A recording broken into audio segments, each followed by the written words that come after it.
उत्तराखंड में भारतीय जनता पार्टी की भारी बहुमत के साथ वापसी हुई है, लेकिन मुख्यमंत्री कौन होगा, इसका चेहरा, मुख्यमंत्री के चेहरे को लेकर तस्वीर अभी साफ नहीं हो पाई है। मेरे साथ इस वक्त मौजूद हैं उत्तराखंड के पूर्व मुख्यमंत्री त्रिवेंद्र सिंह रावत जी।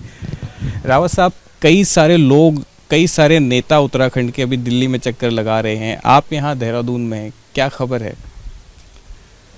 नहीं, दिल्ली जा रहे हैं तो अपने नेतृत्व से मिलना भी हो सकता है, किसी के अपने निजी काम भी हो सकते हैं। तो अब मौका मिला है लोगों को, बहुत दिनों के बाद चुनाव में व्यस्त रहे, फिर चुनाव लड़ाने में व्यस्त रहे, तो मैं समझता हूँ कि इसको सामान्य रूप में देखना चाहिए।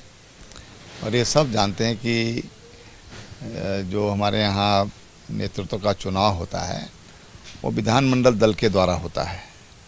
विधानमंडल दल की बैठक में ही नेता का चयन होना है।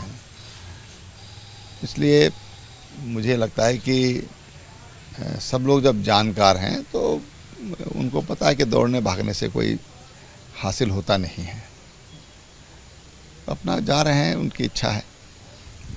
कई सारे लोग जो है, जिस तरीके की बातें चल रही हैं यहाँ देहरादून में, अलग अलग तरीके के नाम चल रहे हैं, अलग अलग कयास लग रही हैं। लोग ये कह रहे हैं कि अभी जो यहाँ पर आए कि धामी जी के चेहरे को आगे रख करके चुनाव लड़ा गया, उनकी बदौलत इतनी सीटें आई।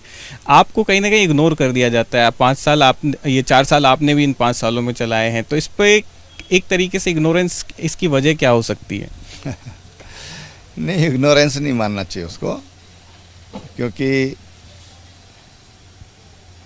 बीजेपी की जो गवर्नमेंट है उसने 5 साल काम किया है। 2-3 महीना अगर छोड़ दिया जाए आचार संहिता लगने के बाद, तो फिर भी लगभग 5 साल से थोड़ा सा कम होता है। और जो काम होते हैं सब जानते हैं कि पिछले जो 5 साल में जो काम हुए हैं या जो काम का समय होता है वो 4-4.5 साल होता है।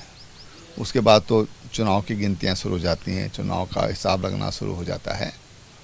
इसलिए जो भी उपलब्धियां हैं जिनके बल पर हम लोग जनता के बीच में गए हैं वो पूरे 5 साल के हैं। चाहे अटल आयुष्मान उत्तराखंड जैसी योजना हो, महिलाओं के कल्याण के लिए ग्रोथ सेंटर की परिकल्पना हो, महिलाओं के कल्याण के लिए पति की पैतृक संपत्ति में महिला का सह खातेदार बनना हो, या जो किसान जो महिलाएं हैं, जो हमारे महिला समूह हैं, उनको बिना इंटरेस्ट के 5 लाख रुपए तक का ऋण देने का मसला होगा।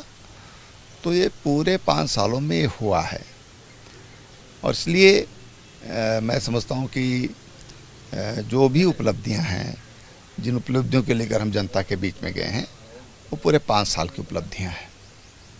सर, मैं देख रहा हूँ अभी पिछले दिनों से कई सारे नेता जो है अपनी लॉबिंग करते हुए दिख रहे हैं मीडिया के सामने। इतना कुछ लोगों ने तो ये तक कह दिया कि मुख्यमंत्री के दावेदारी तक पेश करने की बात कही है। तो आप ऐसे में जो है, आप बिल्कुल अलग थलग क्यों हैं? इसका क्या वजह है?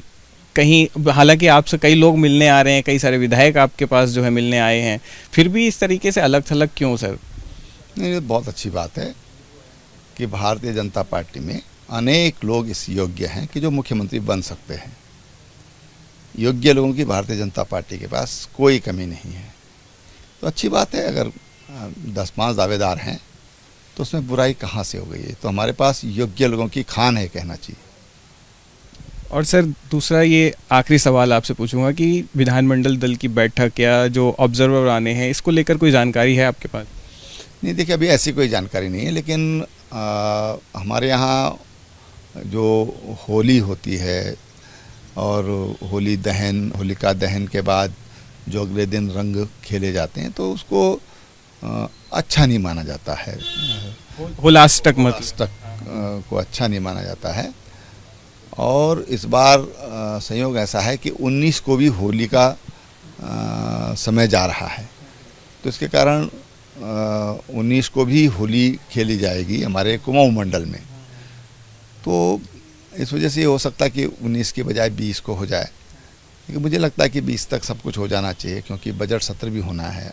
अगले साल का बजट भी सरकार प्रस्तुत करेगी, उसको पारण करेगी, तो उसमें भी 5-7 दिन का समय चाहिए होता है। मुझे लगता है कि 20 तक ये सब कुछ हो जाना चाहिए।